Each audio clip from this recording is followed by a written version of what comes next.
Bem-vindos a mais uma aula. Hoje a gente vai falar um pouquinho sobre HDR. O que significa isso? O que significa essa sigla HDR? O HDR, a tradução dessa sigla significa High Dynamic Range, que é o grande alcance dinâmico. O que quer dizer isso? O que acontece na minha imagem por conta desse HDR? Muita gente, algumas pessoas não sabem exatamente para que funciona esse recurso. E utilizam de forma errada. Elas acham que ativando o HDR as cores vão ficar mais vibrantes, a foto vai ficar mais colorida, e não é essa a real função do HDR.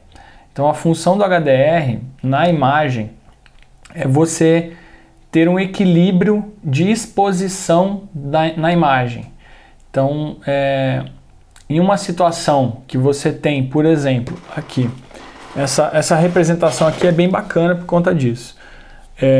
Se você for tirar a foto do seu gatinho na janela e quiser fazer a exposição correta do seu gatinho, lá fora na janela vai estar a luminosidade é muito mais forte do que a luminosidade dentro da sua casa.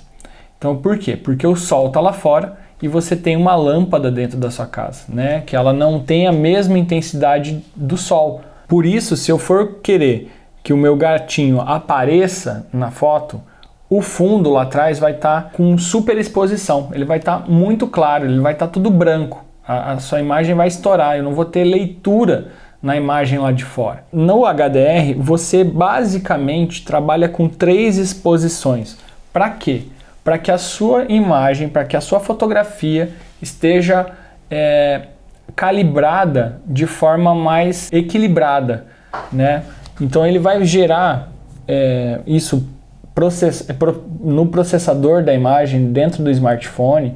Ele vai gerar uma imagem um pouco mais equilibrada. Ele vai juntar basicamente 3 fotografias, uma super exposta, que é com a luminosidade bastante alta, que é para você poder ver o gatinho dentro da sua casa, uma foto subexposta, bem mais escura, que você vai ver só a silhueta do seu gatinho aqui, mas porém você vai ver o cenário do fundo.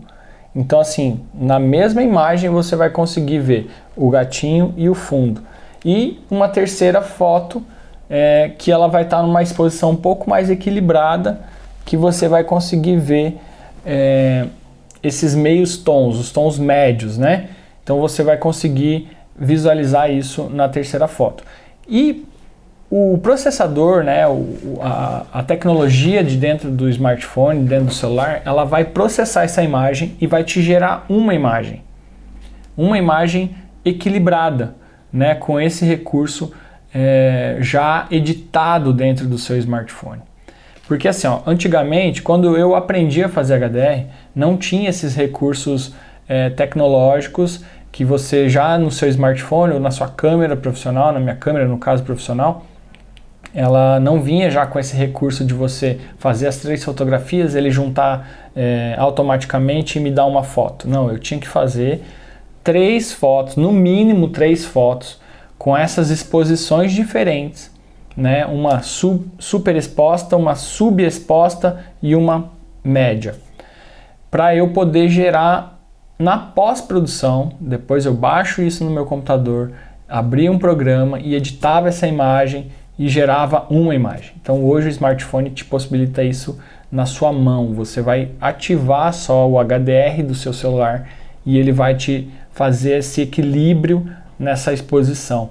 Então assim, quando eu vou colocar aqui na tela alguns testes que eu fiz de fotos utilizando o método HDR, para vocês terem ideia. Mais para frente eu vou ensinar na prática isso. Por exemplo, essa imagem que eu usei do hotel, de um hotel que eu fui, e eu fotografei o quarto e eu queria ver a paisagem no fundo.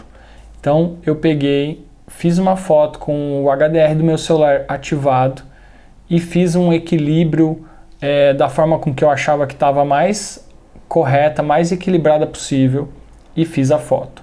Depois eu fui na pós-produção e editei. O que é pós-produção, Rafa? É um aplicativo, é um app de edição de imagem. Então assim, eu vou baixar essa foto, vou colocar no meu aplicativo de edição de imagem e vou melhorar ela. Que é como eu sempre digo, se você fizer uma fotografia excelente, uma fotografia muito bem feita com o seu smartphone, depois com um aplicativo de pós-produção, de edição de imagem, você só vai melhorar essa foto. Se você fizer uma foto ruim, é pouco provável que você tenha uma foto boa, mesmo editando depois. Por quê? Porque você já fotografou ela, você já gerou ela sem qualidade. Então, assim, uma das dicas que eu dou sempre também é manter a lente do seu celular limpa. Todo momento você tem que estar limpando a lente do seu celular. Antes de tirar foto, né, aqui ó, por conta de ser um smartphone e ficar no bolso, a gente sempre coloca o dedo aqui, ó. Então, isso aqui complica a nossa vida na hora de fazer a foto. Eu tenho um vídeo que eu faço um teste, eu vou fazer um teste, eu posso colocar só um vídeo extra mostrando sobre o que acontece quando a gente faz isso, faz foto, por exemplo, com a lente suja, né? O que acarreta na imagem. Eu vou deixar como um vídeo extra para você ver o que acontece. Então, é muito importante que a gente sempre limpe a lente do celular, né? Deixar ela sempre limpa antes de fotografar. Por quê? Porque a gente vai ter uma foto com as cores corretas, com o foco correto, porque, por incrível que pareça, a lente suja ela vai interferir na luminosidade, nas cores, na captação de cores da imagem. Então, assim, por exemplo, se você tem uma lente suja, ela pode gerar uma cor diferente daquilo que você está querendo, do real. Por quê? Por conta da lente suja. Porque vai interferir essa leitura do sensor da câmera dessa imagem, né? Então ela não vai ler de forma correta. Por quê? Porque ela tem alguma coisa obstruindo essa imagem. Então é a sujeira. E o foco também. Quando você tenta dar o foco ali na imagem, você tenta focar a imagem, vou focar, não funciona. Ele fica fora de foco. Então a hora que você vê a imagem, aquela imagem embaçada, toda feia, às vezes é só por conta da lente suja.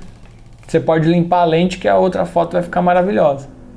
Então, eu vou ficando por aqui. Na próxima aula eu vou falar sobre fontes de luz, né? A luminosidade, a iluminação que a gente precisa para a foto. Valeu?